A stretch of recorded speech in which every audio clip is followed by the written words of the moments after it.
Príjemný dobrý podvečer prajem, vážení rodičia, milí študenti.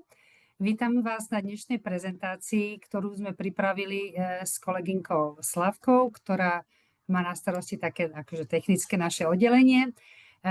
Cieľom našej prezentácie, ktorú sme už niekoľkokrát absolvovali, je podať vám čo najviac informácií o stredoškolských pobytoch.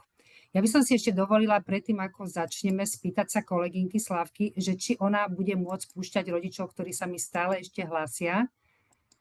Áno, jasné. Takže môžem sa sústrediť na prednášku, áno? Áno. Dobre, takže ďakujem pekne, lebo stále nám prichádzajú rodičia, aby ma to zbytočne nerušilo.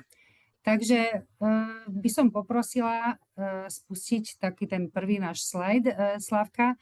A na úvod by som si dovolila predstaviť našu spoločnosť. Tí, ktorí nás nepoznajú, verím, že tu medzi nami aj veľa rodičov takých, ktorí už s nami niekde možno na pobyte boli, ale tí, čo nás nepoznáte, tak dovolte mi, aby som vám úvodom niečo povedala o našej spoločnosti. Takisto chcem upozorniť na to, že celá táto prezentácia je nahrávaná, a to z toho dôvodu, že nám veľa rodičov už sa hlásilo, že sa nemôže z nejakých dôvodov dneska zúčastniť prezentácie, takže budeme mať link nahratý a budeme to môcť vám potom v prípade záujmu ešte raz preposlať. Ako ste si možno všimli, ešte to by som rada upozornila, na začiatku sme pustili takú uputávku, ktorá je veľmi dôležitá, aby ste vedeli, že dnes vám budem sa snažiť povedať maximálne veľa informácií, všeobecných informácií o stredoškolských pobytoch v zahraničí, o možnostiach, ale určite tí, ktorí naozaj uvažujete o takomto štúdiu pre svoje dieťa, tak využite prosím možnosť budúci víkend 26. a 27., čiže v piatok a sobotu, bude v hoteli Lindner, to je vlastne pri obchodnom dome, pri obchodnom centre, obchodnom nákupnom centre Centrál, kde sa bude dať aj parkovať. Budeme mať veľtrh stredných škôl, čiže v piatok po obede od 2. a takisto celý deň v sobotu, kde vlastne budeme mať veľmi, veľmi bohatý program. Bude tam jednak možnosť stretnúť sa priamo s partnermi z rôznych kútov sveta, to naozaj hovorím o Amerike, Kanade, Novom Zélande a takisto aj rôzne európske krajiny. Priamo si môžete už teraz dohodnúť s nimi stretnutie. Takisto tam stretnete veľmi veľa našich študentov, absolventov, ktorí boli na rôznych pobytoch s nami.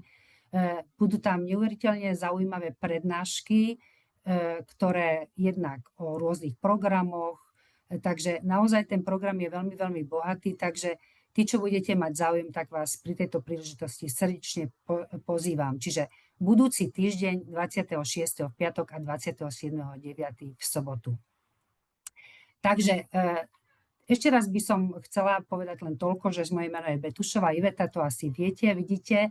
A rada by som predstavila našu spoločnosť, to znamená DAD Team. V týchto dňoch, presne neviem, aby som povedala pravdu, ale je to v septembri, oslavíme 31 rokov našej činnosti.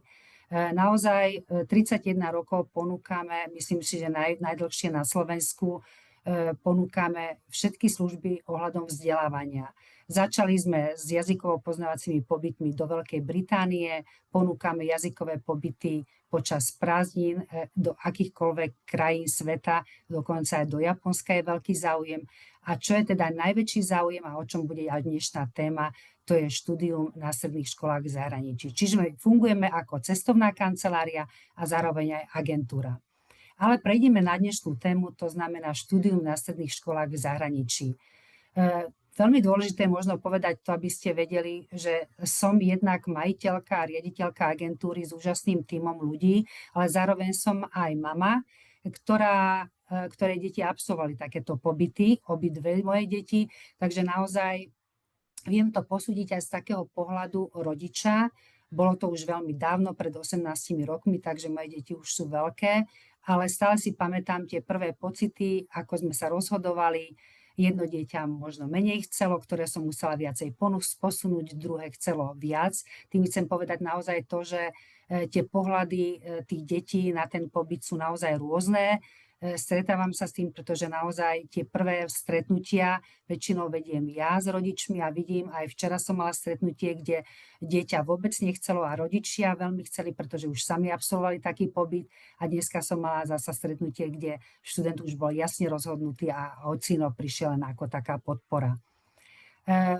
My podľa mňa najviac rodičia vieme dôležitosť toho jazyka a to, že dneska angličtina je už úplne bežná a my naozaj riešime vo veľkom už druhé jazyky. Čiže aký prínos má takýto stredoškolský pobyt, to je ako neuveriteľne veľký, vieme. Takže môžeme, Slavka, prejsť aj na ten druhý slajd, prosím, pretože tam už by som chcela hovoriť o tom, že aký prínos má absolvovanie stredoškolského pobytu v zahraničí. Väčšina detí, ktorí sa rozhodne, tak ide tam kvôli tomu, aby si zlepšilo jazyk, pretože samozrejme na takéto pobyty väčšinou je fajn už, aby študent vedel ten jazyk, pretože nejde na jazykový pobyt, kde sa zlepšuje v hovorovej angličtine, španielčine, ale nemčine, ale ide si zlepšiť svoju akademickú úroveň v danom jazyku. Ale sú aj výnimky, ako napríklad severské štáty, kde nie je potrebná znalosť toho daného jazyka, ale základ je vždy tá angličtina. Ale samozrejme, ako som už povedala, nie je hlavnou podstatou a niekedy ani cieľom toho pobytu len ten cudzí jazyk. Veľmi veľa rodičov prichádza s tým, že vedia, že ich deti sú dobre v tom jazyku, ale sú nesamostatné, majú veľmi nízke zdravé sebavedomie a proste sú viacej uzavretí. A naozaj musím bohužiaľ potvrdiť, keď mám tie prvotné stretnutia so študentmi, že aj napriek tomu, že ten študent budúci, to vaše dieťa, má veľmi dobré známky, akademicky je na tom veľmi dobre, tak má veľmi nízke sebavedomie, neverí si. A ja sa snažím tým deťom povedať, že to nie je ich problém, proste je to možno celý ten systém, možno náš prístup v škole, spôsob výučby.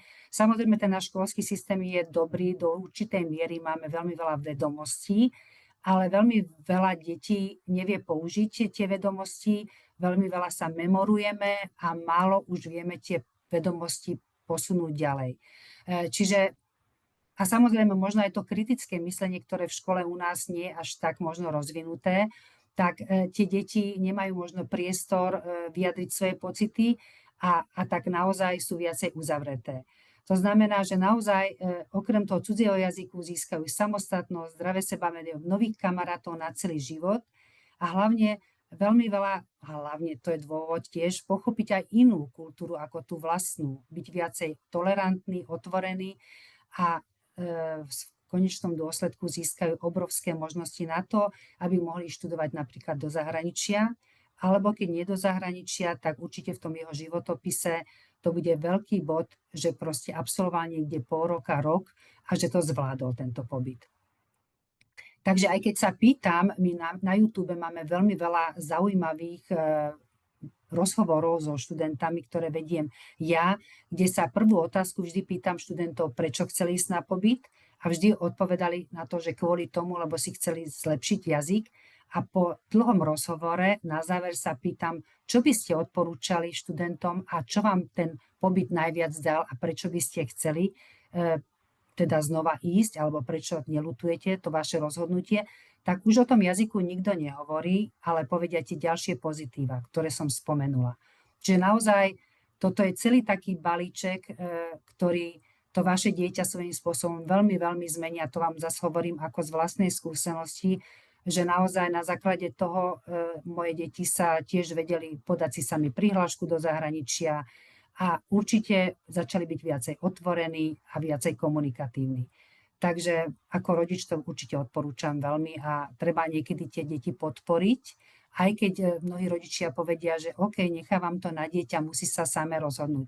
Moje z vlastnej skúsenosti môžem povedať, že niektoré deti treba troška len postrčiť. Oni si neveria, ale málo ktoré potom ľutuje to vaše rozhodnutie. Takže nie je to celkom tak, že to musíme nechať celkom na nich. Takže toto je taký môj názor aj skúsenosť. Môžeme ísť ďalej. V čom to štúdium v zahraničí je iné? Mnohé deti, ktoré prídu a opýtam sa ich vlastne, prečo chcú ísť študovať do zahraničia, tak buď si to samozrejme aj niekde naštudujú, možno aj spolužiakov, kamarátov mali takto v zahraničí, takže veľmi veľa detí mi aj priamo vie už odpovedať prečo, okrem toho jazyka. Tak je to v tom zaujímavé, že to štúdium je iné, že naozaj školský systém, kdekoľvek pôjdu do zahraničia iný. A to je jeden aj z dôvodov, prečo študenti chcú ísť, pretože chcú ísť vyskúšať iný školský systém, ktorý má iný spôsob vyučovania, ponúka veľmi veľa zaujímavých a nových predmetov a veľa športových aktivít. Samozrejme, veľmi, veľmi to závisí od jednotlivých krajín, čiže na tejto našej dnešnej prednáške nemôžeme ísť do hĺbky, aký je rozdiel medzi americkým školským systémom a britským. Preto je veľmi dôležité, tí, čo budete rozmýšľať a naozaj neviete sa rozhodnúť, či do Kanady, do Ameriky, Austrálie, Nového Zélandu alebo Británie, Írska, treba prísť k nám a naozaj na základe toho rozhovoru viem vám ponúknuť, porozprávať, ktorý školský systém je pre vaše dieťa výhodné. Ale jedno je spoločné pre všetky krajiny je to, že sa menej memoruje. To znamená, my máme veľmi veľa faktov v hlavičke, všetko vieme, kedy čo sa stalo, aj čo sa týka biológie, chémie, fyziky, vieme poučky, vieme vzorce, ale možno mnohé veci nechápeme. Takisto dneska mi hovoril ten študent, že históriu nemá rád, pretože sa musí nabifliť dátumy. V zahraničí to vedú iným spôsobom, viacej prebiehajú napríklad tie prírodovedné predmety v laboratóriách. Takisto história sa robí v projektoch, musia študenti viac o tom rozprávať a pochopiť tú problematiku, prečo niečo nastala, nejaká historická udalosť a dôsledky. Dátumy sa vždy dajú dohľadať, samozrejme musíme vedieť približne obdobie, ale keď sa pomýlime v dátume, to sa vždy dá dohľadať na internete. Dôležité je vedieť a porozumieť téme. Ďalším dôvodom, prečo chcú ísť študovať deti, je to, že veľmi veľa škôl v zahraničí, okrem predmetov, ktoré máme my napríklad 13 predmetov, to sú všetko povinné predmety. V zahraničí si môžete vybrať predmety. To znamená, že vyberú si študenti len to, čo ich naozaj zaujíma a toto je veľmi dôležité. A ešte plus majú predmety, ktoré u nás vôbec neexistujú. Napríklad nevymyslím si, ale to sú fakty, ako napríklad biznis, marketing, kreatívne písanie, debatný krúžok, psychológia, právo.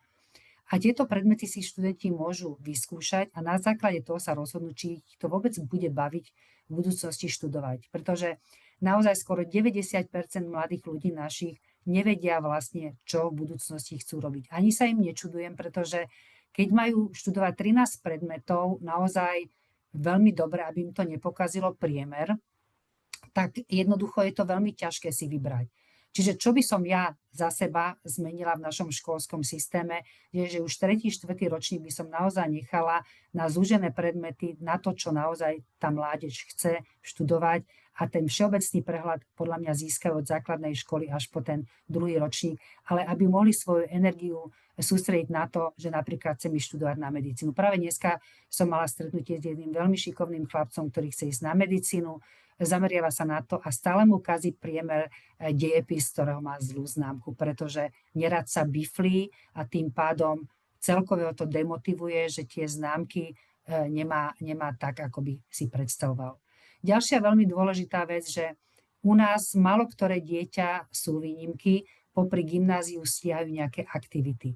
Čiže vždy, keď sa na pohovore pýtam, že aké máš záujmy, alebo čo robíš, alebo respektíve čo si robil predtým, ako si nastúpil na gymnázium, tak vtedy mi začnú deti hovoriť, čo stíhajú. Čiže v zahraničí väčšinou, ako samozrejme nie v každej krajine, ale je veľmi veľa športových aktivít, rôznych záujmových, napríklad v Kanade, v Amerike alebo na Novom Zélande sa deti alebo aj na niektorých školách v Británii, v Írsku sa môžu prihlásiť na rôzne hudobné nástroje, kresliť, malovať, športovať.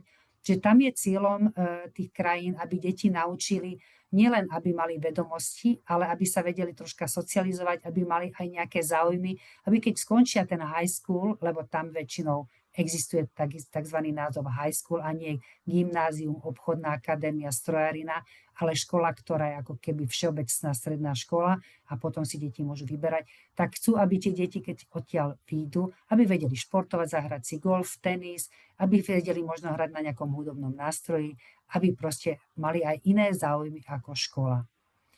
Samozrejme, na to, aby študent mohol ísť na takýto pobyt, musí počas toho roka aj vyvíjať nejaké aktivity, aby zvládol úspešne toto štúdium, ale musí dosávať dobré študijné výsledky, robiť si domáce úlohy, ktoré sú veľmi dôležité. A takisto sa zapájať do mimoškolských aktivít v zahraničí. A to z toho dôvodu, že vlastne v zahraničí to funguje tak, že nie ste v jednej triede ako druhá A alebo tretia A, ale vyberáte si predmety a tým pádom vlastne sa sťahujete z jednej triedy do druhej a mnohokrát sa stane, že nemáte tých spolužiakov celý školský rok. A práve tieto mimoškolské aktivity vám pomáhajú k tomu, aby ste počas toho pobytu spoznali veľké množstvo ľudí, pretože práve na tom vašom krúžku, na tej aktivite nájdete tú svoju spriaznenú dušu.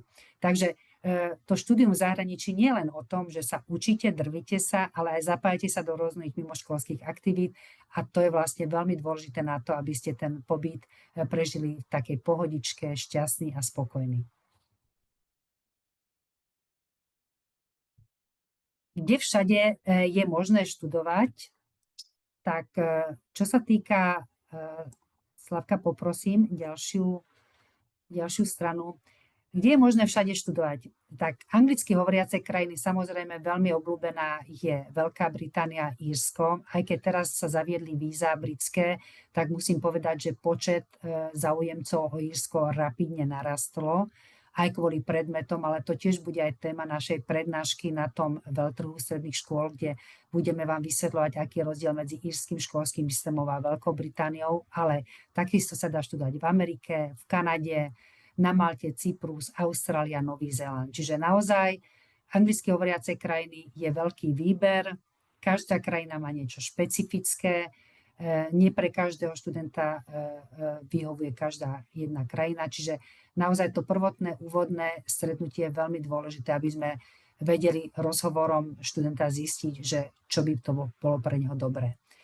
Za svojich 31 rokov svojej činnosti naozaj sledujem obrovskú zmenu za posledných možno takých 7-8 rokov, kedy si môžem povedať, že 95% študentov išlo do anglicky hovoriacich krajín a tých 5% išlo do Nemecka, do Španielska, do Francúzska.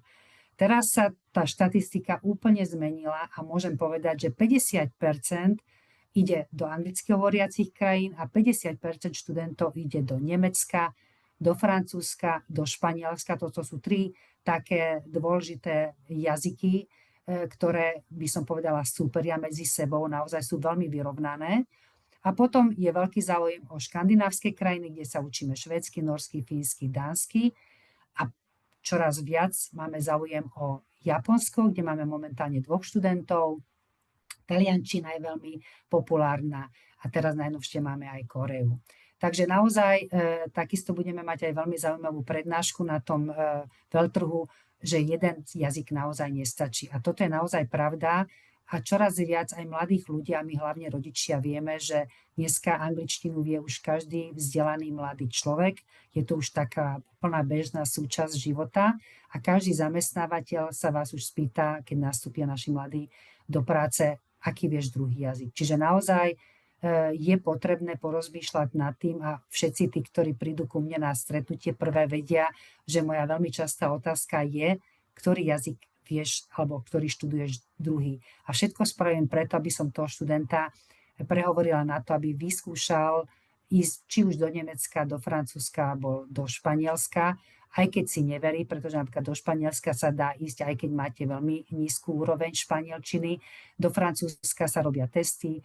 Takisto aj iné krajiny, napríklad aj do Nemecka vieme ísť aj so slabšou nemčinou, ale máme program, kde je to vhodné pre tých študentov, ktorí majú lepšiu nemčinu. Dokonca veľa študentov je takých, ktorí príde a nevie sa rozhodnúť, že či do anglicky hovoriacej krajiny, to znamená vybrať si tú ľahšiu formu, pretože čo si budeme hovoriť, angličtinu vedia väčšina detí veľmi dobre, alebo vybrať si tú ťažšiu formu, ísť do niečo nového, ale výsledok bonus bude obrovský, že bude vedieť druhý jazyk.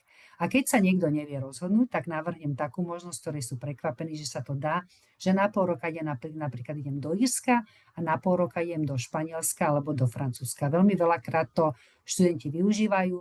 Vy vlastne nahlásite celý školský rok, že idete do zahraničia a dá sa to krásne skombinovať. Takže sú rôzne možnosti a naozaj dosť veľa detí to využíva. Takže treba len porozmýšľať, ktorým smerom. Čo sa týka dĺžky pobytu, rôzne možnosti sú. Väčšina študentov, počkáme na to, aby nám to kolegynka prehodila, väčšina študentov si vyberá celý akademický rok, to znamená 10 mesiacov, už aj z toho dôvodu, že mnohé programy, ktorým potom budem hovoriť o tom neskôr, Classic programy sú výhodnejšie. Naozaj tá cena ročného pobytu a 5-mesačného skoro totožná. To sú tie Classic programy, kde vlastne sú to vládou jednotlivých krajín dotované programy. Veľa študentov ide na 5 mesiacov alebo na 4 mesiace, to znamená na jeden semester a to sú možnosti napríklad od septembra, väčšinou do konca januára, alebo od februára do konca júna. Teraz ešte práve v týchto dňoch finišujeme veľmi veľa študentov, ktorí možno zaspali, váhali alebo proste sa nevedeli rozhodnúť, ešte nastupujú a vybavujú si prihlášku, aby mohli nastúpiť od februára 2026 na pol roka. Ale dá sa samozrejme aj na 10 mesiacov, aj na tých 5 mesiacov, aj na trimester, to je vlastne hlavne v Británii na 3 mesiace. Takže možnosti sú naozaj veľmi rôzne podľa toho, ako kto. Tí, čo idú na pol roka od septembra, tak väčšinou, ak to je program ten Select, kde tá cena je odlišná od polročného, ročného pobytu, vždy sa snažím študentov a rodičov namotivovať k tomu, aby do prihlášky dali nezáväzne to, že majú možnosť možno aj predĺžiť si pobyt, pretože niektoré deti, tie, ktorí idú na pol roka od septembra, to je väčšinou dôvod preto, lebo možno váhajú a majú pocit, že to nezvládnu, ten pôrok, ale vždy, keď už tam idú na ten program, tak vlastne zistia, že je im dobre, takže si to predĺžia. A tí, čo idú bohužiaľ od februára, tak tam iná možnosť není, pretože idú len na pol roka. Čo sa týka typov programov, to som troška naznačila. Máme 4 typy programov. Classic Classic program to je vlastne väčšinou to, čo som spomínala, vládou jednotlivých krajín dotovaný program. To znamená, sú to najvýhodnejšie ceny, to je to, čo sa väčšina rodičov pýta, či máme nejaké štipendia. Tak toto je vlastne to, že tá krajina, jednotlivé krajiny dávajú buď už daňovú úľavu tým rodinám, nejakým spôsobom ich motivujú k tomu, že poskytujú svoje domovy bez toho, aby sme my museli platiť za ubytovanie. Vidíte to hlavne pri tých cenách, my už máme aj nové ceny, takže potom vám ich vieme poslať. Pri tom Classic programe vymyslím si teraz len tak zbežne, ročný pobyt do Francúzska stojí 7 800, poviem, a polročný stojí 6 800. Čiže keď to niekto vidí, tak každý, kto troška ekonomicky rozmýšľa, tak si povie, že musíme sa prihlásiť na rok, aj keby náhodou, čo sa nám nestáva, po pol roku dieťa odišlo, lebo to nezvládne, alebo je mu smutno. Ale určite ten ročný pobyt od septembra sa vždy oplatí pri Classic programe ísť na rok. Samozrejme, ten Classic program má výhodu v cene, nevýhodu, aj keď to ja nenazývam nevýhodou, ale je to, že si nemôže ten študent vybrať, kam napríklad do Ameriky, Francúzska, Nemecka pôjde, pretože rodina si ho vyberá na základe prihlášky, pretože hlavnou motiváciou týchto programov je to, že tá rodina v danej krajine poskytuje svoj domov študentovi takému, ktorý má jednak záujem sa naučiť ten jazyk, do ktorej krajiny ide, ale nie len to, ale stať sa súčasťou tej rodiny a naozaj spoznať ich spôsob života, kultúru, stravovania a tak ďalej.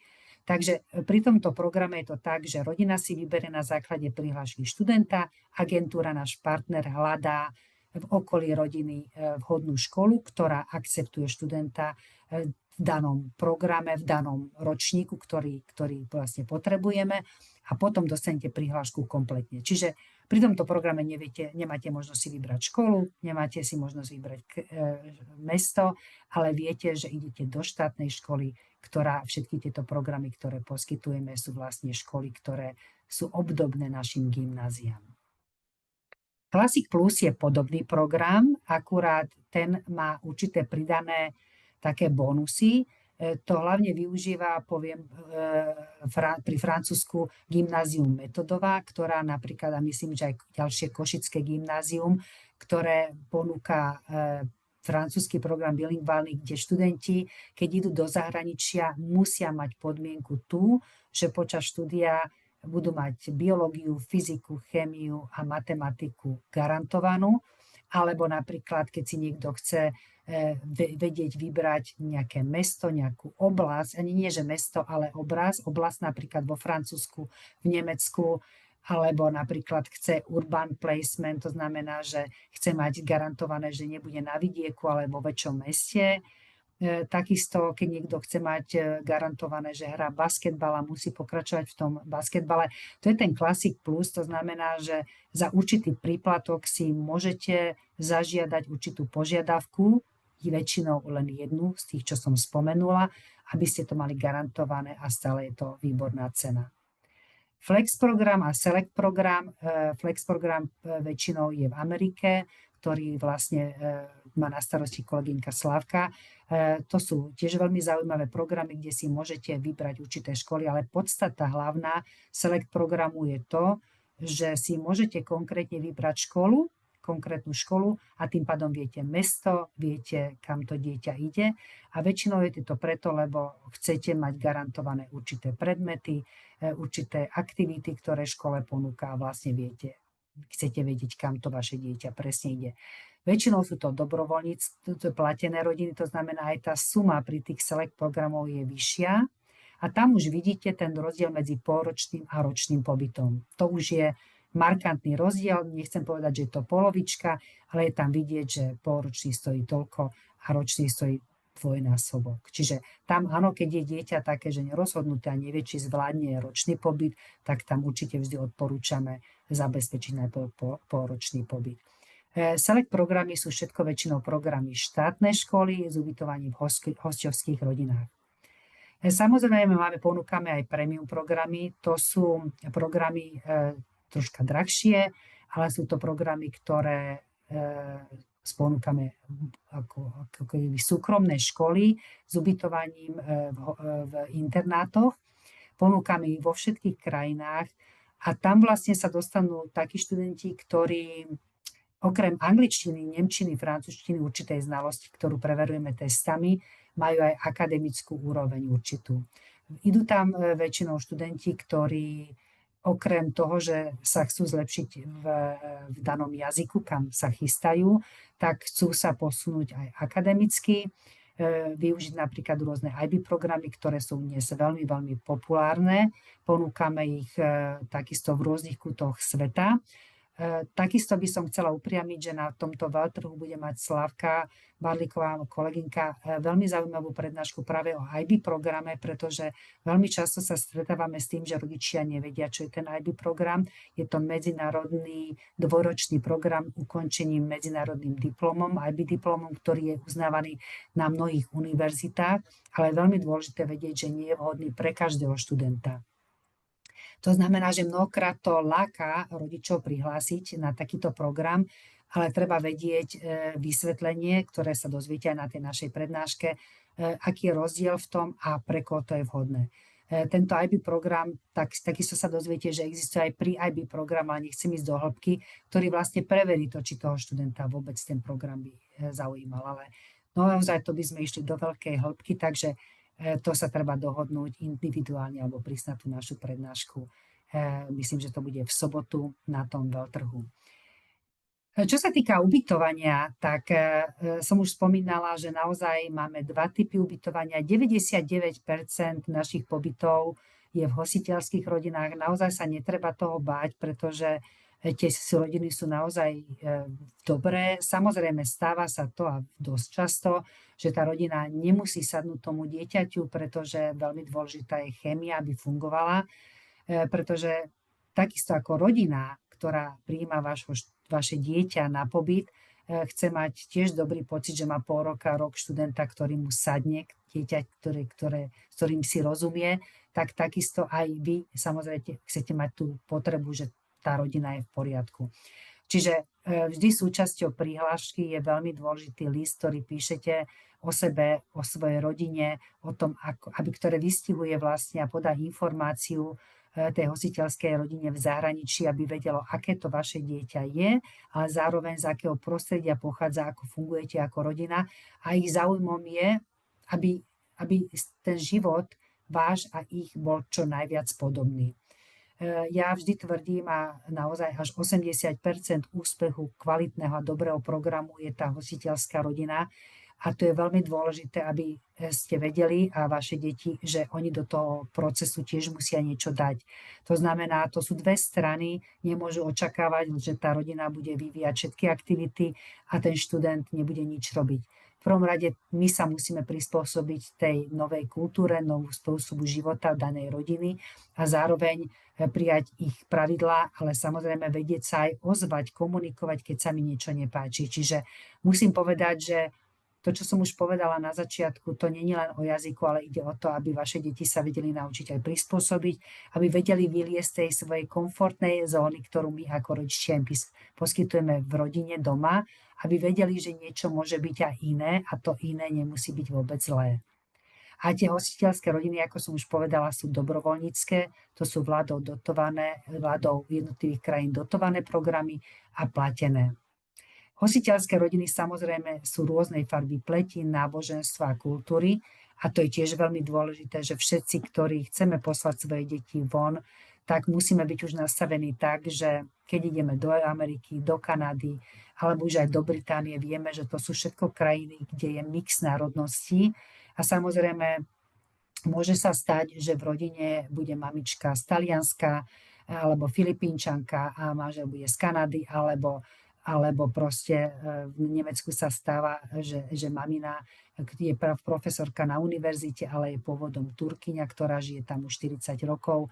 Čiže naozaj treba byť maximálne tolerantný a proste cieľom tohto programu je, aby aj deti boli tolerantní voči, alebo aby vedeli prijať rôznu farbu pleti, náboženstvo a inú kultúru, pretože vždy ja som za to, riešime dobrých a zlých ľudí. Samozrejme, netreba sa bať toho, že by sme tam mali nejaké iné náboženstva, nebudem tu rozvádzať aké, alebo proste úplne nejaké, ja neviem, ako by som to nazvala, áno, náboženstva, ktoré možno nie sú pre nás až tak blízke. Väčšinou naozaj všetky tie rodiny sú veľmi, veľmi priateľné a my to máme ošetrené, takže naozaj pracujeme s partnermi, ktorí sú kvalitní. Ja si naozaj dávam tú námahu za tie roky, že každého jedného partnera, s ktorým spolupracujem, poznám osobne, chodíme s kolegyňami na workshopy, kde s nimi sa stretávame.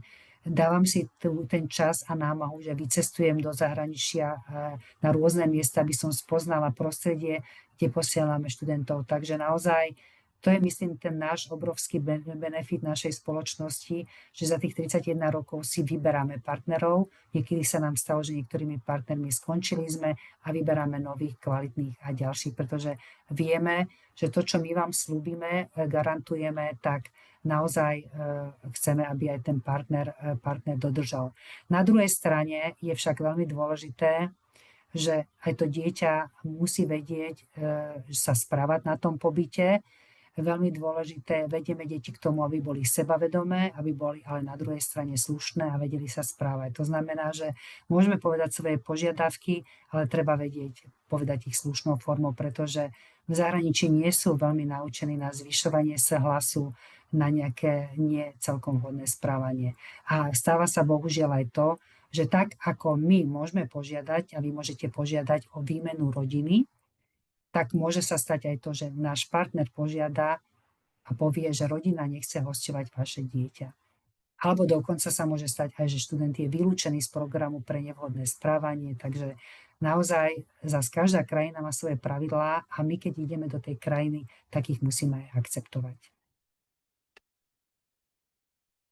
Takže to máme typy ubytovania. Tvoja hostiteľská rodina, ty.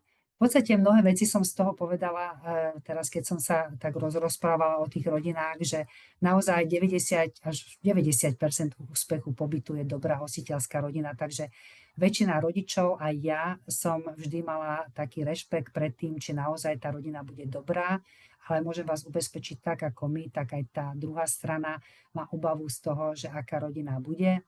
Tie rodiny vyberá náš zahraničný partner, ktorému maximálne dôverujeme.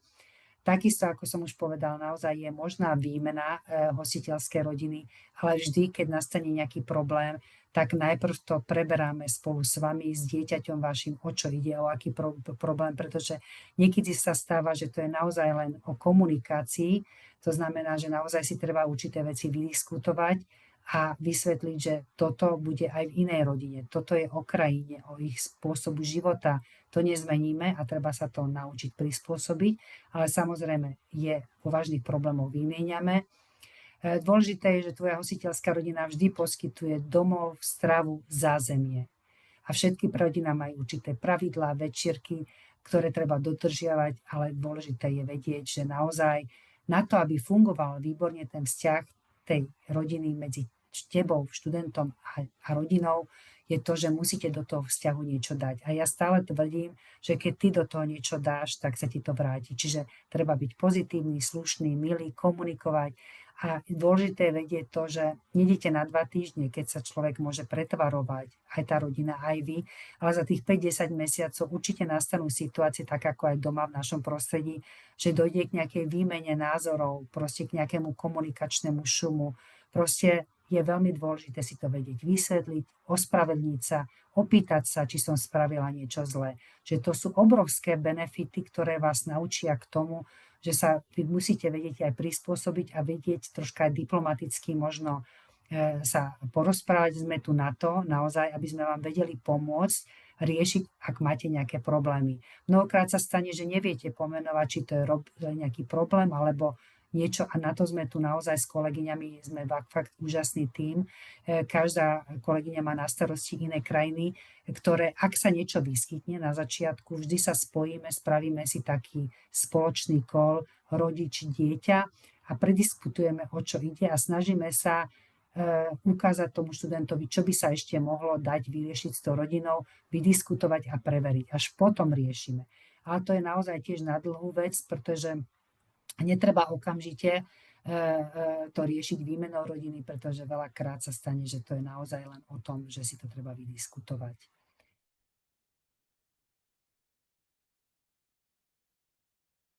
Určite sa na týchto pobytoch však očakáva, a to je veľmi dôležité, keď ja sa stretávam s tým študentom, s vami, s rodičmi, aby som videla tú mládež, aká je, ktorá sa hlási. Naozaj veľmi veľa detí je takých, že sú veľmi tichučkí, alebo väčšina detí, čo je podľa mňa najväčšie percento, je takých, že potrebujú viac času, aby sa otvorili. Proste väčšiu odvahu, že hneď keď prídu k nám, tak aj keď tu máme psíka, Baileyho, ktorý pomáha možno prekonať taký ten prvý pocit. Ale sme tu na to, v priateľskej atmosfére, aby sme vám pomohli sa rozhodnúť, ale určite je veľmi dôležité ísť s otvorenou myslou do tej krajiny a byť pripravený a ísť tam nielen kvôli tomu, že sa chcem zlepšiť jazyk, ale kvôli tomu, aby som prijímal niečo nové. Čiže byť otvorený novým príležitostiam, byť flexibilný, vedieť sa prispôsobiť. Určite sa očakáva aj od teba to, aby si vedel povedať niečo o našej krajine, povedať, ako žijeme. Mnohokrát frfleme, keď sme tu na Slovensku, ale keď sme v zahraničí, tak vieme všetci, že sa snažíme to naše Slovensko brániť a odprezentovať to najlepšie. Zostať vždy pozitívny a optimistický. Ja vždy hovorím, že nikdy nesľubujem žiadnemu študentovi ani pred rodičmi, že 5-10 mesiacov vás čaká krásne, tzv. Obrazne povedané slnečné počasie. Môže prísť nejaký mráčik, ale za každým mráčikom vždy vykúkne slniečko. To znamená, Bolo by veľmi naivné myslieť si, že každý deň bude krásny, pozitívny a optimistický a všetko sa mi bude dariť, pretože aj tu na Slovensku máme dobré dni, zlé dni, niekedy to ovplyvňuje aj počasie, možno naše nálady, možno známkovanie, možno písomky. Veľmi dôležité je vždy ostať pozitívny a optimistický. A práve aj študentov, ktorí boli s nami na pobyte, som sa pýtala, či mali nejaké homesicky, smutky za domovom. Áno, každý povedal, že áno, mali obdobie, keď im bolo troška smutno a som sa pýtala, ako to prekonali, akým spôsobom. Niektorí povedali, treba sa na to vyspať, ale čo je základná taká rada, je určite byť veľmi, veľmi zaneprázdnený. Preto sú veľmi dôležité tie krúžky, aktivity, ktoré väčšina našich pobytov ponúka v mnohých krajinách, kde budete veľmi zaneprázdnení, budete mať veľa kamarátov a deti, ktoré majú naozaj veľa kamošov, veľa aktivít po mimoškolských, tak vlastne nemajú čas rozmýšľať nad tým, že im je smutno. Takže treba byť pozitívny, optimistický a keď na vás príde taký smutok, tak ja radím pozrieť sa do zrkadla a povedať si, prečo by som to ja práve nezvládol, zajtra bude lepšie. Pretože v živote, aj potom, keď budeme v zamestnaní a vieme to, že nie je to vždy všetko rúžové a čo nás, každá taká možno negatívna situácia alebo možno ťažšie dni nás môžu len posilniť.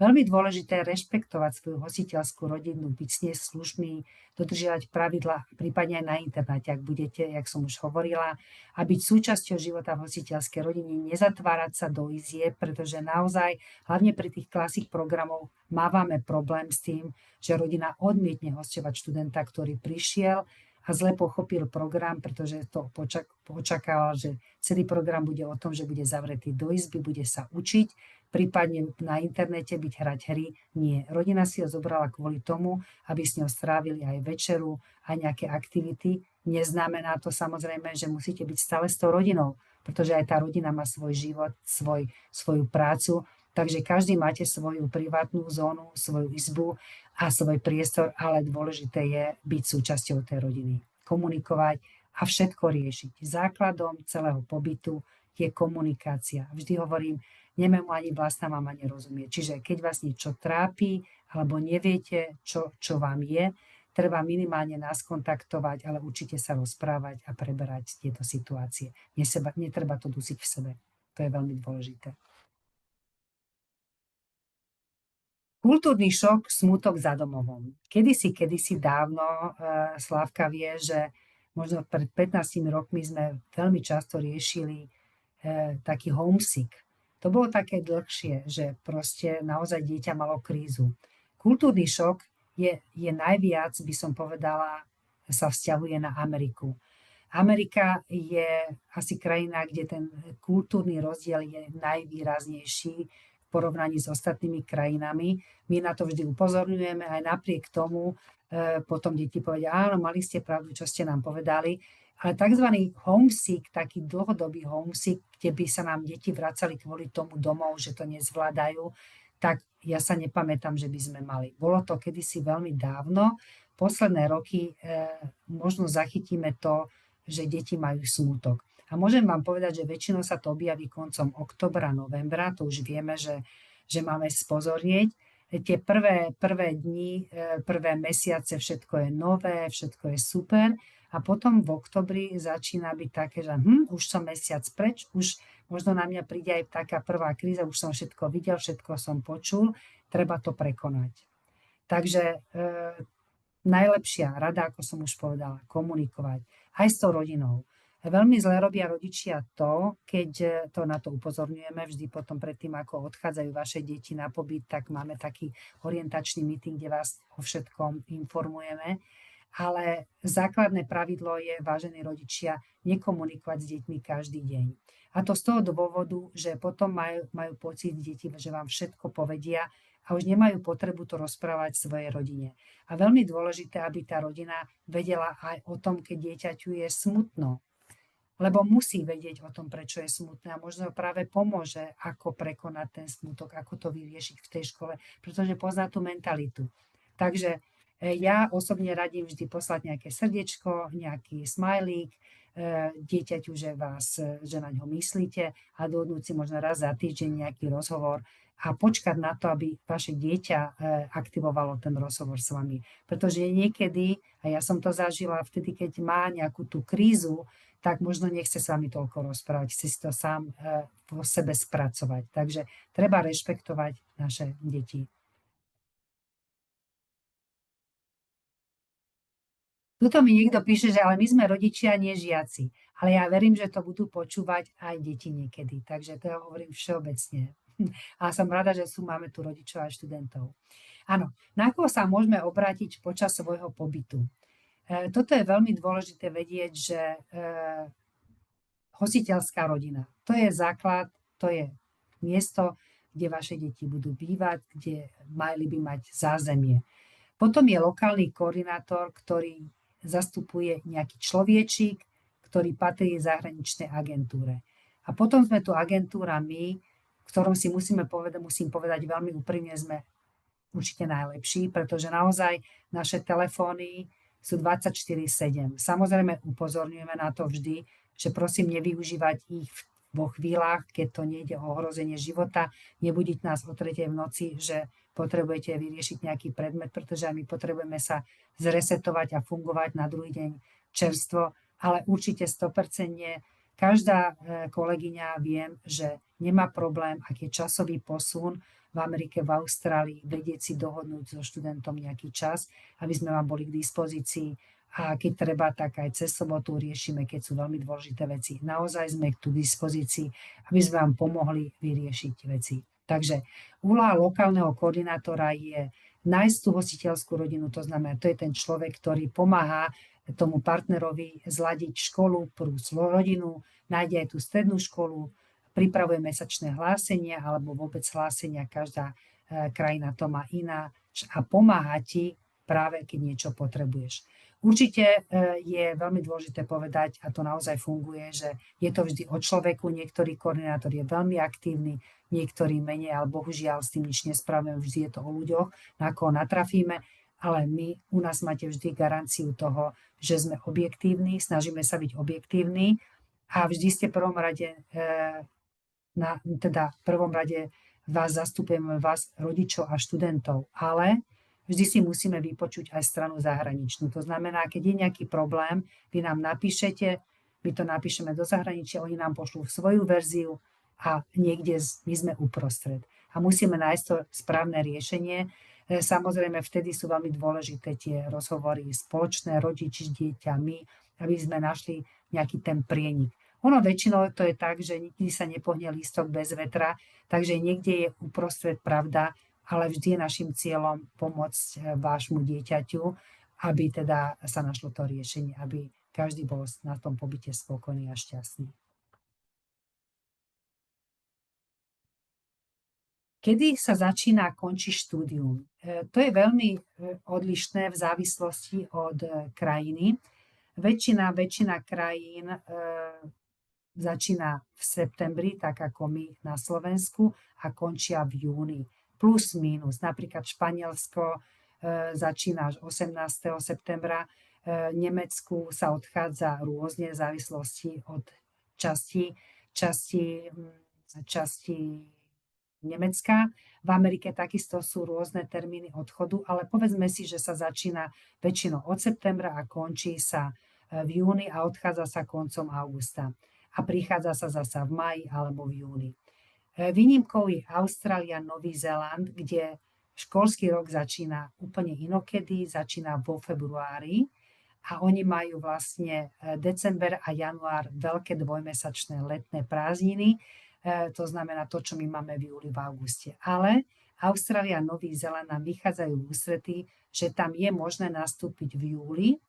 To znamená, odchádzajú nám júl, august, september, október, november, 5 mesiacov sú tam a majú možnosť sa vrátiť po 5 mesiacov, alebo december, január ostávajú na dvojmesačné prázdniny, ktoré si užívajú s rodinou a nastúpia vo február, marec, apríl, máj, jún na ďalší pôrok a skončia vlastne v júni. To znamená, odchádzajú v júli a skončia v júni. To je také, aby nechybali u nás v škole len celý jeden školský rok.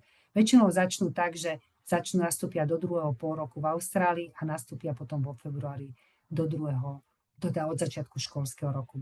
Takisto aj Japonsko má rôzne nástupy v marci a teda takisto aj v septembri, a takisto aj Argentína. To už potom by sme vám samozrejme poslali detailné informácie, tí, čo máte záujem. Ale vždy sa dá nastúpiť samozrejme aj nie od septembra, ale ako som už povedala, od februára, tí, ktorí chcete ísť na pol roka.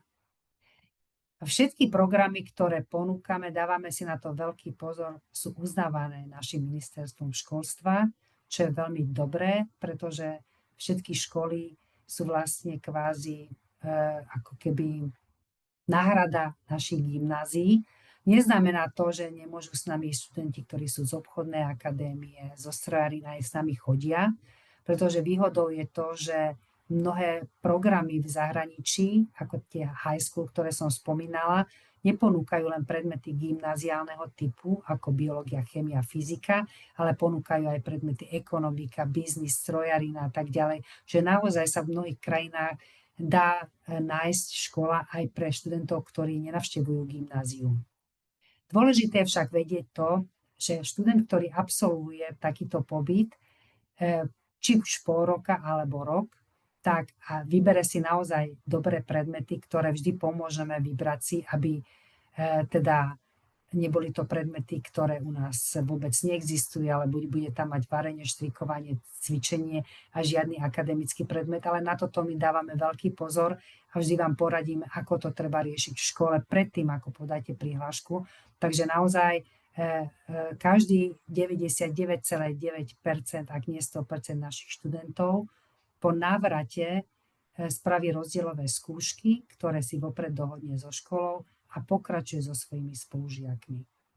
Stáva sa, že niektorí opakujú ročník, ale väčšinou vždy hovorím, že je dôležité sa dohodnúť s vedením školy, pretože na Slovensku zatiaľ, ak sa nič nezmení, o tom, aké budete robiť rozdielové skúšky, nie je jednoznačne dané ministerstvom školstva nejaký vzorec na to, ale má to v rukách vedenie školy. A naozaj vidíme obrovské rozdiely po celom Slovensku. Väčšina riaditeľov škôl sú naklonení týmto pobytom a svojich študentov podporujú. A my s týmito vedeniami škôl aj spolupracujeme práve z toho dôvodu, že chceme, aby ste dostali korektné informácie, aby nedošlo k nedorozumeniu a po návrate, aby naozaj študenti nemuseli opakovať ročník alebo robiť zbytočne veľa rozdielových skúšok. Kedysi a mnohokrát aj talianski a španielskí študenti idú do zahraničia študovať s tým, že nahlásia, že idú študovať ako medzinárodní študenti. To znamená, že nie sú hodnotení. Dostanú len report o tom, že absolvovali predmety a tým pádom vrátia sa a môžu pokračovať so svojimi spolužiakmi. Na Slovensku väčšina škôl už vyžaduje to, aby ste boli známkovaní. Samozrejme, v takom Nemecku, Francúzsku tie známky možno nebudú najlepšie, ak tí sú zvyknutí na samé jednotky, tak je pochopiteľné, že na nemeckom gymnáziu alebo francúzskom gymnáziu, keď budete medzi nemeckými študentami alebo francúzskými sa učiť učivo, nemôžete mať jednotku, lebo ešte tá vaša úroveň jazyku nie je taká dobrá. Ale na druhej strane to každý riaditeľ a učiteľ určite pochopí, ale budete hodnotení a nemusíte opakovať ročník ani robiť väčšinou z tých predmetov rozdielové skúšky. Sú krajiny ako napríklad Japonsko, kde vopred máte oznámené, že japonské školy nedávajú vysvedčenia, nie ste známkovaní. Všetci tí, ktorí tam idú do toho, tak vedia o tom, informujú o tom školu a nie je žiadny problém. Takže my vám dopredu vieme povedať, kde to známkovanie nebude a tým pádom ste na tom pripravení. Ale základné je to, že nestrácate mládež, žiadny pol rok, ale pokračujete so svojimi spolužiakmi po absolvovaní skúšok diferenčných. Podmienky prijatia. Podmienky prijatia, môžem povedať, že tak všeobecne sú od 15 do 18,5 roka, ale sú výnimky, kde nám idú aj 14-roční študenti a máme aj 19-ročných študentov. Niektoré školy ako v Kanade akceptujú aj 19-ročný. Takže v závislosti od krajiny. Ideálne je druhý ročník, ale je možné vycestovať aj v 1. aj 3. ročníku.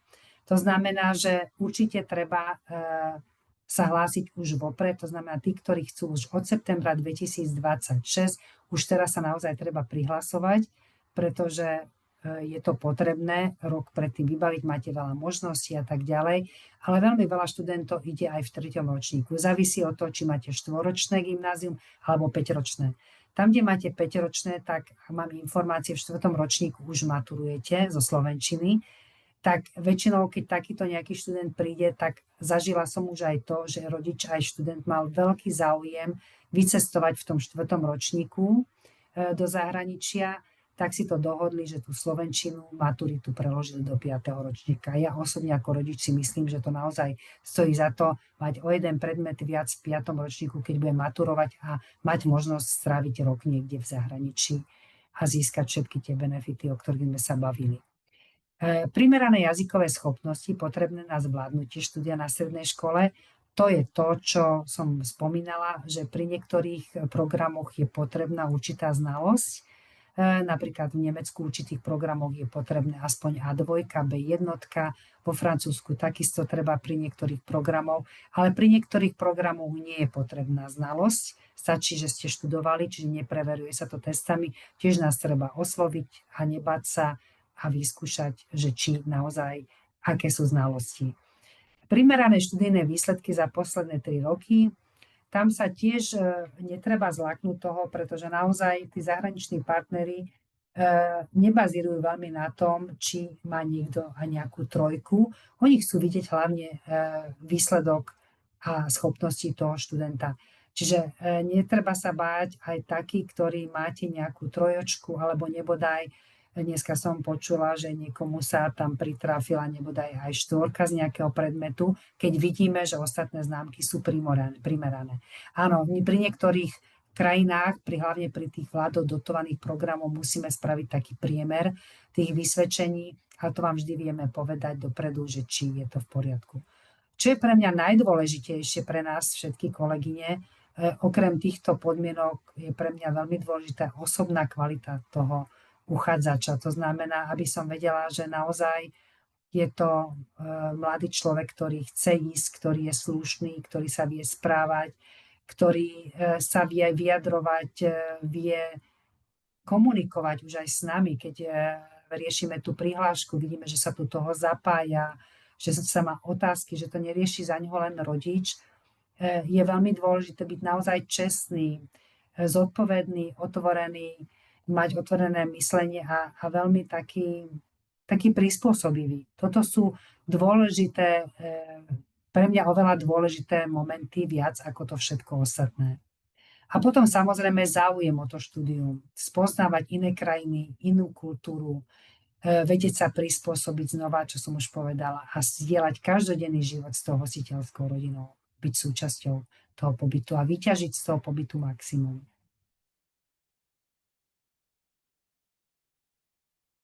Ako som už spomenula, sme tým, tuto, čo máme na našej stránke, teraz, čo sme vám ukázali, sme tu práve kolegyne, ktoré robíme tieto stredoškolské pobyty. Ja som majiteľka, ako som už povedala, Iveta Betušová, ktorá mám väčšinou tie prvotné stretnutia. Robím to hlavne kvôli tomu, že všetky moje kolegyne sú šikovné a úžasné, majú fantastický prístup k študentom, čo si veľmi vážim, pretože bez dobrého týmu by som si sama nepomohla, ale možno viem nasmerovať za tie roky toho uchádzača, ktorý nevie, aj možno aj rodičia mnohokrát prídu a nevedia, ktorým smerom. Takže to je taký ten prvý moment, ktorý viem pomôcť. A potom samozrejme aj pri tom rozhodovaní, ktoré môže trvať niekedy aj mesiac, sú zapojené do toho kolegyne, pretože naozaj máme študenta, ktorý sa rozhoduje medzi Amerikou, ktorú rieši Slávka, potom Kanadou, ktorú rieši kolegynka Linda Opremčáková, alebo niekto ešte rozmýšľa možno aj nad Španielskom, Francúzskom, ktoré rieši zasa Vanda Hudaková. Čiže naozaj jeden pri tom rozhodovaní sa môže stať, že komunikujete s nami všetkými, ale v konečnom dôsledku, už keď sa rozhodnete, tak vás má na starosti jedna kolegyňa, ktorá vás potom má na starosti nielen do toho samotného odchodu, ale aj počas celého pobytu. Takže Toto by som chcela možno zdôrazniť, keď sa ma niekto pýta, v čom sú naše pozitíva našej agentúry, tak ja si myslím veľmi úprimne, tá naša dlhoročná skúsenosť, že naozaj 31 rokov je veľmi veľká doba, ktorá naozaj sme čisto slovenská spoločnosť, nemáme za sebou nikoho a všetkých tých partnerov, ktorými spolupracujeme, vyberám si ja spolu s kolegyňami, čiže nemáme nič nanútené, proste robíme len s tými partnermi, ktorí sú kvalitní aj na tomto workshope veľtrhu, čo sme pozvali partnerov, tak naozaj je to úzky výber kvalitných partnerov. Čiže skúsenosti, to, že sa neustále vzdelávame, chodíme, cestujeme a sme naozaj si myslím, tak jednoducho poviem, robíme to srdiečkom.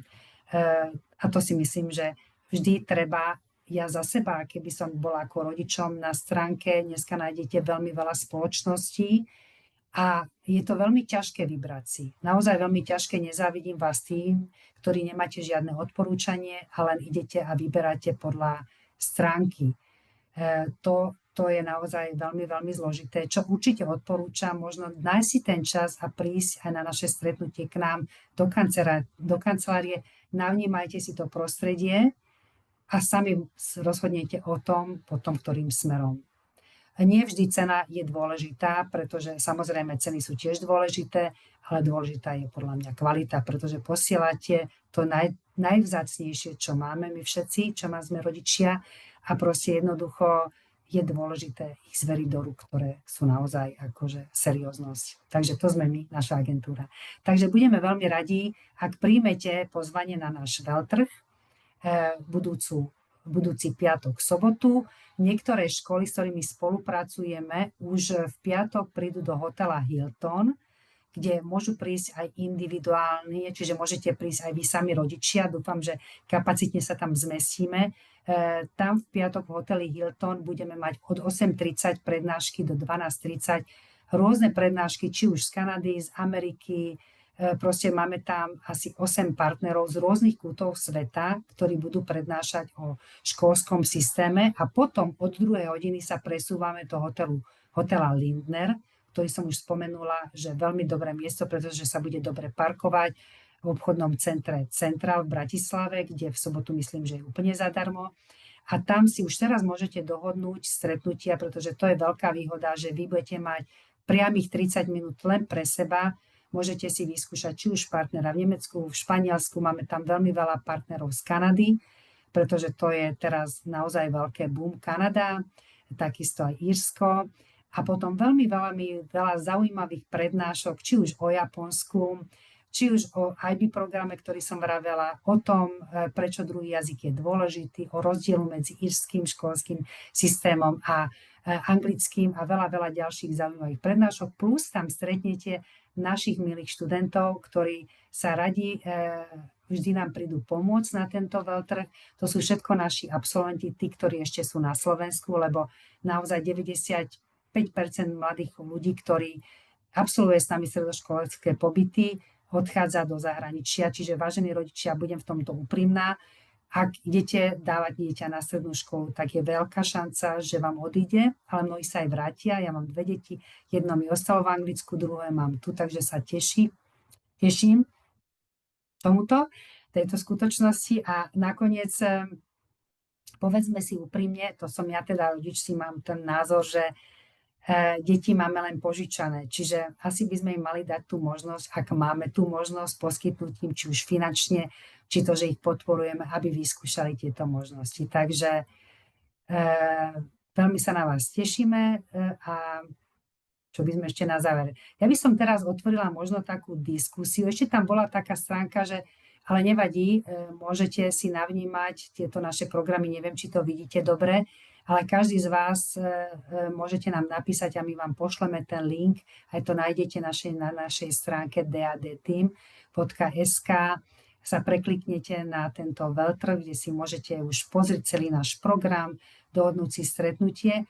A tí, čo nemôžete prísť z akéhokoľvek dôvodu, tak vždy je dôležité nakontaktovať nás, dohodnúť si či už osobné stretnutie v kancelárii, alebo tí, čo ste zďaleka, veľa klientov máme v Košiciach, alebo mimo Bratislave z Banskej Štiavnice, zo Zvolena máme veľmi veľa milých klientov, ktorí si aj nájdú cestu, že prídu, ale môžeme si dohodnúť aj online stretnutie, ktoré nás naučil COVID, že naozaj z pohodia domova nájdeme proste si čas a dohodneme. Takže teraz možno otvorím takú diskusiu. Slavka, môžete dať možno do pozadia ten link na náš veľtrh, aby si to rodičia mohli pozrieť na našu stránku, prípadne info, aby si to mohli navnímať. Ak môžem poprosiť. Ste tam, Slavka, ešte? Haló, haló.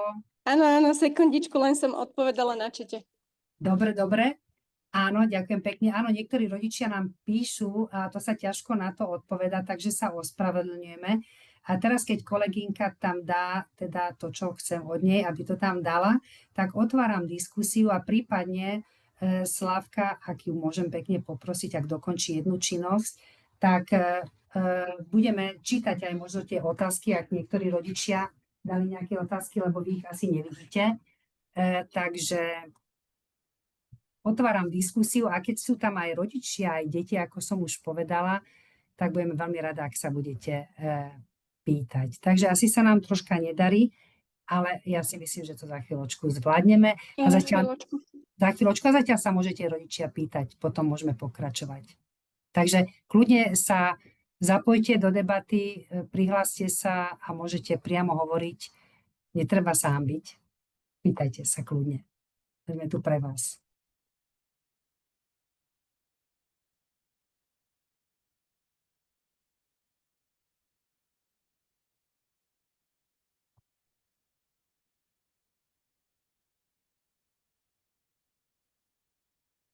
Takže tuto vám dávame našu stránku, je to dadteam.sk, kde teda nájdete všetky informácie o jednotlivých programov.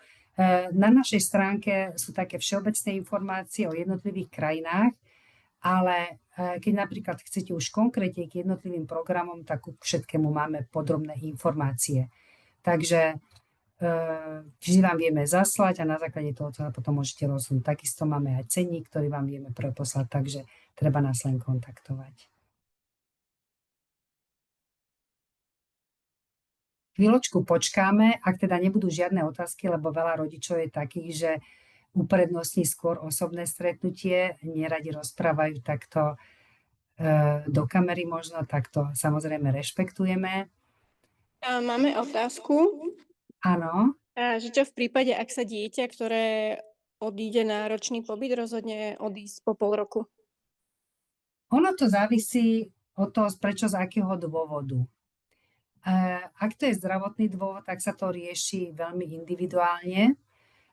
Ak je to Classic program, ktorý je vládou dotovaný program, tak vtedy sa vám väčšinou nevracia nič, pretože ten ročný pobyt je taká istá cena ako pôročný. Ak to dieťa nezvládol ten pobyt, lebo ho nezvládol, lebo sa mu nepáči, tak bohužiaľ tie náklady sa nevrátia. Ak to je platená rodina, to znamená, že platíte za ubytovanie aj za školné, tak vtedy vieme väčšinou s partnerom dopredu, viete o tých podmienkach, tak vám vrátime alikvotnú čiastku za nevyužité služby, čo sa týka ubytovania. Ale nemáme takéto prípady. Ja sa nepamätám, že by sme mali za poslednú dobu nejaký taký prípad.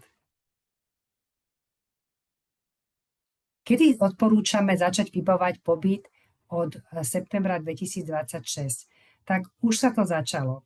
Už máme niektoré prihlášky dokonca podané, čiže úplne v poriadku je, keď prídete v septembri a už naozaj rok predtým, pretože do mnohých krajín, napríklad ako Kanada, Austrália, Nový Zéland, sa vybavujú aj víza. Tie trvajú aj 3-4 mesiace a málo ktorý rodič a študent vie presne, čo chce, hneď, okamžite. To znamená, že naozaj ten proces výberu trvá niekedy aj mesiac, kým sa rozhodnete konkrétne, ktorú prihlášku idete vyplňovať.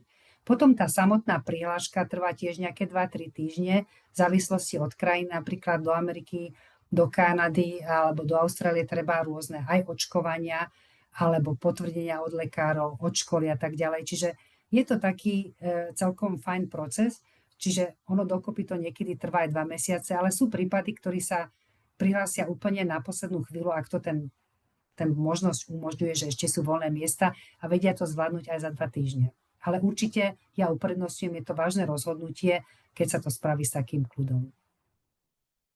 Neviem, či som niečo prehliadla, zatiaľ tu vidím, že ak dieťa zmešká lietadlo na letisku pri prestupovom lete, na koho sa v takom prípade obráti, bude mať pred odchodom takéto inštrukcie. No toto nechám Slávke, lebo ona je naše krízové centrum a má s tým veľmi, veľmi bohaté skúsenosti, takže povedzte, Slávka. A potom odpoviem na tie Vianoce, lebo tam bola ešte nejaká ďalšia otázka. No, my väčšinou tie dlhé lety, ktoré sú cez Atlantik, riešime cez našu leteckú agentúru, ktorá nám vystavuje letenky a sú nám k dispozícii 24/7. A niekedy aj oni zaspia, nedovoláme sa, ale zdvihneme telefón, zavoláme leteckú spoločnosť. A stalo sa nám, že študenti, ktorým bol zrušený let na prestupovom letisku, tak sme im pomohli vybaviť ubytovanie, pomohli sme im nasmerovať, kde sa majú najesť a na druhý deň mali už zabukovaný ďalší let. Prípadne táto naša letecká spoločnosť, pokiaľ je tam tá možnosť, tak ich posunie na akýkoľvek iný ďalší najbližší let. Dôležité potom je, aby napríklad my preferujeme letenky, ktoré sú pre letecké spoločnosti, ktoré sú vo väčšej aliancii. Čiže keď sa zruší let, tá letecká aliancia si vie prebukovať lety medzi sebou. To znamená, Austrian vie prebukovať na Swiss, vie prebukovať na United, čiže čím viac leteckých spoločností v jednej aliancii, tým je jednoduchšie, rýchlejšie to dieťa dostať domov. Pokiaľ je to napríklad British, ten má menej leteckých spoločností v aliancii, takže tam je to trošku náročnejšie. Ale hovorím, odnavigujeme študenta tým, že zvládli ten pobyt, či už idú na 2 týždne alebo na rok, tak zvládnu aj to, že lietadlo nestihli, zdvihnú telefón, zavolajú, naozaj tie deti už vôbec nerobia paniku, proste spýtajú sa, čo majú robiť, kam majú ísť, idú, sme s nimi v telefonickom kontakte, povieme im, dobre, keď sa dostaneš na hotel, ešte mi napíš, takže je o nich postarané naozaj, že 24/7. A ako som už povedala, lebo tam je tiež otázka, spomenuli sme to, vždy koncom mája, začiatkom júna, vtedy už väčšinou sú uzavreté všetky prihlášky pre študentov, ktorí idú od septembra 2020, teda dajme tomu 6 alebo 5, tak robíme orientačné meetingy.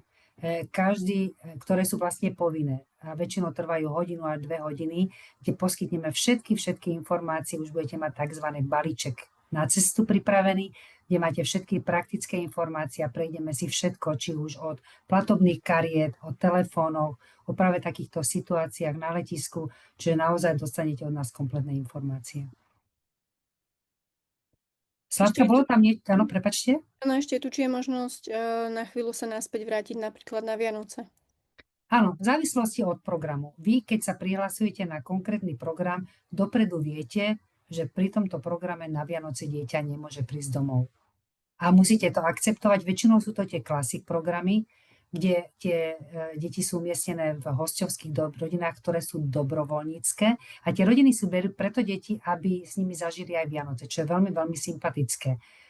Ale viete o tom dopredu a to znamená, že buď to akceptujete, alebo neakceptujete a na taký program sa neprihlásite. Ale väčšina programov povoluje, aby sa mohli deti vrátiť na Vianoce. Ďalej, či je možnosť francúzskeho jazyka vo Švajčiarsku? Nie, bohužiaľ nie. Je zastavený ten program. Francúzštinu môžeme sa učiť vo Francúzsku, v Belgicku a veľmi, veľmi populárne je teraz v Kanada na Francúzsko. Čiže tieto krajiny poskytujú francúzsky program, ale Švajčiarsko nie. Momentálne je to zastavené. Kedy je deadline na podanie prihlášky? V závislosti od krajiny. Mnohokrát sa nám stane bohužiaľ to, že vo februári napríklad Španielsko je vypredané kompletne. To isté platí aj o Amerike, o niektorých programoch.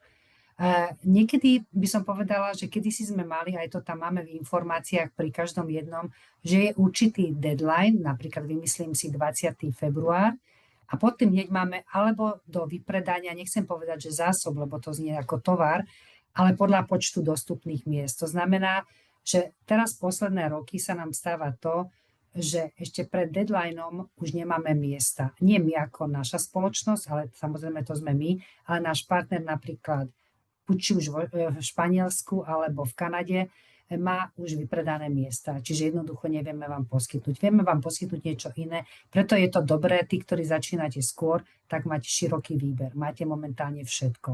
A tí, ktorí prídu ku koncu, tak je to viac menej selektované. Ale dá sa povedať, že ešte február, marec je v poriadku. Ale veľmi veľa detí, väčšina našich študentov, ktorí idú do toho tak seriózne, tak do konca roka väčšinou sú podané prihlášky, alebo také druhé kolo je koniec januára, keď si počas Vianoc dokončujú tie prihlášky. Či pre študijný pobyt v Dánsku je potrebná garancia tam žijúceho človeka staršieho ako 25 rokov? Slávka, tu by ste mohli vedieť, pokiaľ viem, nie. Nie je to potrebné, ale vybavuje sa tam residence permit, vybavuje sa tam kartičky, na čo my máme svojich koordinátorov. Špeciálne v Dánsku sú tí koordinátori naozaj potrební kvôli takýmto veciam, čo sa musia právne, legislatívne tam ešte priamo na mieste spraviť. Ale nie je tam potrebná tá garancia nejakého guardiana na 25. Potom je tu, či sa v USA vyžadujú nejaké extra očkovania na báze našich povinných očkovaní, čo ak dieťa nemá niektoré z povinných očkovaní. Odpoviem rovno? To určite vy, lebo vy ste špecialista na Ameriku. No, pokiaľ majú naši študenti všetky povinné očkovania, ktoré sú u nás na Slovensku povinné, tak si musia doočkovať iba hepatitidu A. Pokiaľ im niektoré očkovania chýba, buď sa musia doočkovať, alebo... Nie, musia si doočkovať všetky vlastne, čo chýbajú. Jedine v prípade niektorého, teraz neviem spomenúť, ktoré z nich to bolo, sa dá robiť krvný test. Ovčík jahne. Pokiaľ študent neprekonal chorobu, tak nemusí sa očkovať proti ovčím kiahňam, stačí mu ten krvný test, okrem Kalifornie, kde to očkovanie musí mať. USA sú v tomto naozaj veľmi špecifické oproti všetkým ostatným krajinám. V obidvoch programoch, či už je to Classic alebo Select, tak trvajú na tých očkovaniach, aby mali študenti komplet všetko. Plus sú štáty alebo školy, v ktorých ešte požadujú aj očkovanie proti meningokokovi. Tí rodičia, ktorí možno chcete napríklad ísť do Ameriky, ale nie ste zaočkovaní, tak taká náhrada je Kanada, ktorá je o mnoho v tomto teda ohľaduplnejšia, ale také detské očkovania aj oni vyžadujú. Potom už je tam Írsko a väčšinou Anglicko, ktoré nejak nevyžaduje presne tie očkovania. Takže... A myslím, že ešte vo Francúzsku niečo bolo, nie? Teraz tak hovoríme o anglicky hovoriacich krajinách. Ale Amerika je určite na to najprísnejšia. Dokonca sa nám stáva aj to, že počas pobytu chcú zaočkovať študenta, ale na to vždy upozorňujeme počas orientačného meetingu, že vedia deti, že nikdy sa nesmú dať zaočkovať, kým nepošlú nám informáciu, o jakú šaržu ide, čo ide a proste sa to prediskutuje s detským lekárom, až následne môže pristúpiť k očkovaniu v zahraničí. Ak napríklad, lebo tam je rozdiel, však Slavka by to povedala, že v jednotlivých štátoch v Amerike sú odlišné podmienky na očkovanie. Takže niekedy škola samotná vyžaduje ešte niečo navyše. Áno. Či sa dá kombinovať anglické, francúzske štúdium v Kanade, pol roka v angličtine, pol roka vo francúzštine? Či sa v Kanade dá študovať francúzština, pol roka a angličtina? Áno. Áno. Určite áno. V Kanade vieme, že Kanada má aj frankofónnu časť, to je vlastne Quebec, ja to nazývam, že štát v štáte, ale vieme obísť, máme teraz práve dosť študentov v Quebecu, kde sa dá študovať aj angličtina, aj francúzština, ale vieme dokonca spraviť také programy, že napríklad v Ottave máme špičkové francúzske školy, ktoré sú čisto francúzske, všetky predmety sú vo francúzštine, ale ste v Ottave, ktorá je vlastne, kde sa všetko rozpráva po anglicky. A druhý pôrok môže byť v inom školskom distriktu, kde všetko je v angličtine. Čiže naozaj je tam veľmi veľa možností v Kanade. V podstate máme čisto francúzske školy, čisto anglické školy. Každá škola v Kanade ponúka francúzštinu ako druhý jazyk. A tí, ktorí si možno neveria, ale chcú už viacej, ako sa učiť francúzštinu ako second language, ako druhý jazyk, tak ponúkame aj French Immersion program. To znamená, že okrem tej francúzštiny na škole, v anglickej škole v Kanade, okrem jazyku francúzskom majú ešte aj ďalší predmet vo francúzštine, niečo navyše. To znamená, že hĺbšie sú ponorení do tej francúzštiny. A práve to je veľmi zaujímavé, keď niekto príde, že sa chce učiť francúzštinu, tak vždy to je ďalšia téma, aj na pol hodinu, porovnať francúzsky školský systém a kanadský. Je tam dosť výrazný rozdiel. Niekomu vyslovene vyhovuje len francúzsky školský systém a niekomu kanadský. A to je teda na ďalšiu tému. To teraz nechcem rozvádzať, lebo to je naozaj na dlho. Prečo? Prípadne ešte Nový Brunswick, oni majú, myslím, tiež. Áno, New Brunswick, samozrejme. Mhm. Hovorím, máme New Brunswick, ktorý Mhm. je čisto francúzsky a je to vlastne, táto Ottawa a ten New Brunswick má veľkú výhodu v tom, že nemusíte vybavovať quebecké víza. Do Kanady, keď ide niekto na pol roka, stačí turistické víza, ETA. Keď sa ide na rok, tak sa musia vybavovať študentské víza. Ak idete do Quebecu, tak okrem kanadských víz študentských potrebujete aj quebecké víza. Čiže je to ďalší administratívny krok a samozrejme aj niečo to stojí. Takže preto sme našli tohto partnera v Ottave, ktorý tiež bude aj na tomto fére, náš zástupca. Mali sme tam veľmi veľa spokojných študentov a naozaj ten program si deti vychvalovali a budú tam aj študenti, ktorí tam boli, kvôli tomu, že boli v škole, ktorá bola čisto francúzska, naozaj všetko bolo vo francúzštine, ale keď išli von do prostredia, bolo všetko anglické. A rodiny si mohli vybrať buď čisto anglickú alebo francúzsku. Takže to sú také veľmi zaujímavé kombinácie, že vlastne počas toho roka máte dva jazyky. Takisto to je v Nemecku. Tí, čo idú do Nemecka, tak každý jeden Nemec má veľmi dobrú angličtinu. Čiže oni aj na hodinách v škole majú výbornú angličtinu okrem nemčiny. Čiže v Nemecku tiež máte ako keby dvojjazyčný program. Ponorený v nemčine, čo sa týka hodiny, ale po obede krásne sa rozprávate v angličtine s nimi. Ak chcete, teda, samozrejme. Potom, či máme Luxembursko? Nemáme. Aspoň neviem o tom, ale možno sa môžeme opýtať. Dobre, zvažujeme presne na IB štúdium plus šport. Je možnosť otestovať predpoklady študenta na tento typ štúdia? Tu by som nechala vám slovo, Slávka. No, ono predpoklady, každá alebo väčšina z týchto IB škôl si robí aj interview so študentom, lebo naozaj tie IB školy si študentov vyberajú a nepustia na školu každého. Je to kvôli tomu, že tie IB školy majú ratingy podľa toho, ako dopadnú v skúškach, aké majú výsledky tí študenti v esejach, na súťažiach, v tých všetkých core predmetoch. Takže oni to vyhodnotia pri tom pohovore, ale naozaj to štúdium je to najvyššie, najzložitejšie, čo sa v rámci stredných škôl dá robiť. A tam sa vyžaduje tá príprava poobedná študenta na to vyučovanie, lebo oni ešte píšu niečo ako bakalárku počas celého roka.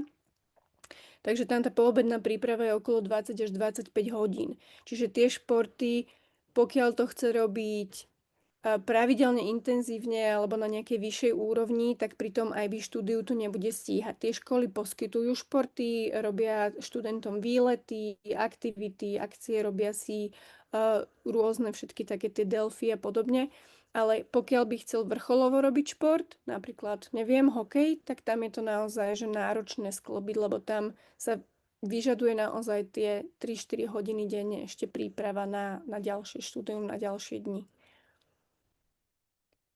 A potom koľko detí ide cez našu agentúru na ročné pobyty ročne? Myslím, že tento rok sme tu mali okolo 170 študentov. Potom, či sa dá ísť do zahraničia aj na viac rokov? Dá sa.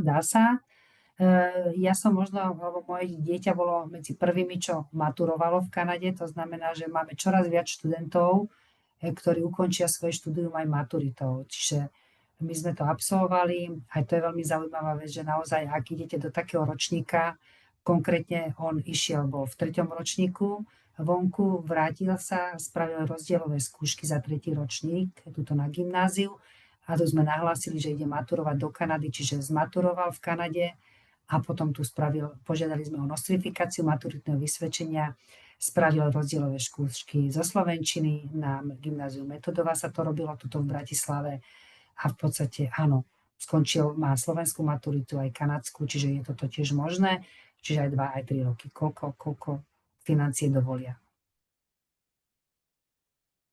Máme To je jasné. dokonca jednu študentku, ktorá plánuje tam byť 3 roky, čo teraz sa tak hlási, takže uvidíme. Ale väčšina študentov tam chce, ako nie, že nemá dôvod, tešia sa tam a ostali by tam. Samozrejme, vždy to závisí od tých finančných možností. To je všetko na čete. Dobre. Takže ďakujeme veľmi pekne, vážení rodičia. Určite po tomto stretnutí budete mať veľa otázok vnútorne. Budeme veľmi radi, ak nás oslovíte. Chcela by som naozaj srdečne poďakovať za váš čas, že ste venovali, že ste prišli a tešíme sa s vami. Teda tešíme sa na blízke stretnutie s vami. Všetko dobré prajem. Majte sa krásne. Ďakujem Slavka tiež za pozornosť a za spoluprácu.